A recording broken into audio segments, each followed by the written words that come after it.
आप देखें इसके पीछे जो तर्क दिए जा रहे हैं टीएमसी की ओर से बहुत सारे चरणों को लेकर, उसके आगे उनका यह भी कहना है कि छठे चरण की 43 विधानसभा सीटों पर चुनाव रामनवमी के अगले दिन 22 अप्रैल को है।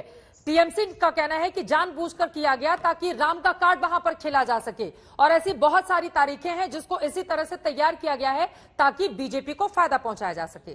क्या है इस पर जवाब आपका?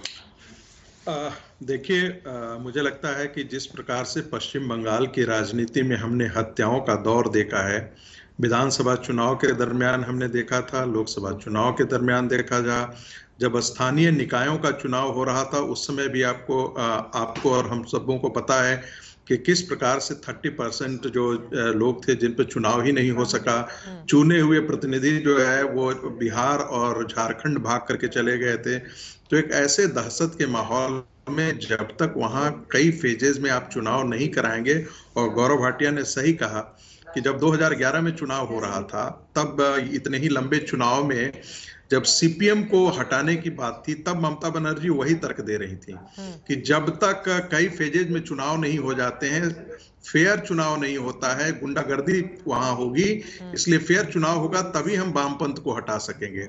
उस गुंडागर्दी की संस्कृति को लगभग पिछले 10 साल में आगे बढ़ाया है तृणमूल कांग्रेस ने।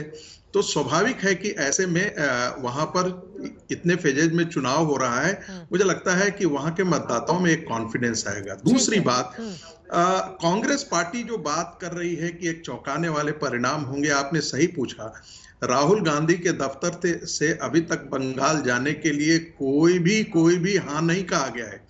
तीसरी बात, यदि आप कांग्रेस पार्टी और वामपंथ दोनों के यदि वोटों के प्रतिशत को जोड़ दें तो मुश्किल से संगीत रागी जी, आप पर्सनल असिस्टेंट है क्या?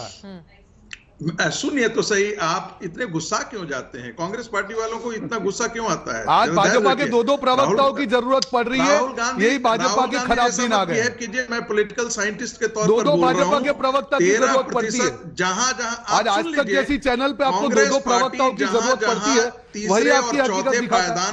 संगीत रागी जी, आप नीचे जरा बीजेपी 2 लिख के आइए, राजकीय विशेषज्ञ नहीं करिए, आप बीजेपी 2 करके आइए, बीजेपी 2 करके आइए। जो लोग दुर्गा जी और राम जी को भी झगड़ा दे, वो लोग कौन से मुंह से बात करते हैं? क्यों दर्द हो रहा है? मैं तो कांग्रेस पार्टी के भविष्य के बारे में, अरे आपको तो बिल्कुल अधिकार है, आप तो बीजेपी की बी टीम है, आप तो भाजपा की बी टीम है, आप तो बीजेपी 2 है, नहीं खड़ी है। इसी को कहा जाता है। अरे देखिएगा क्या होता है। देखिए संगीत रागी जी, कांग्रेस पार्टी का कोई आपको ये भी मालूम चलता है कि राहुल जी कब जा रहे हैं? आप ये हैं क्या? चौंकाने वाले पर्सनल असिस्टेंट है क्या? आप राहुल गांधी जी के दफ्तर में काम करते हैं, क्यों डर रहे हैं? आप गंदगी फैलाइए, राहुल गांधी जी आके सारी सफाई कर देंगे, सारी सफाई होने वाली है।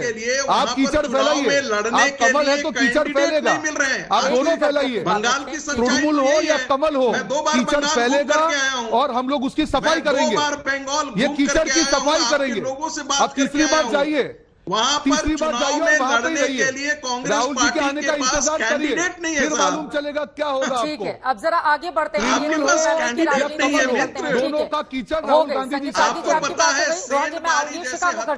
सीनियर जर्नलिस्ट पश्चिम बंगाल की राजनीति पर वो पकड़ रखी है। एक बार उनसे जान लेते हैं कि ग्राउंड जीरो पर कौन मौजूद है। ठीक है।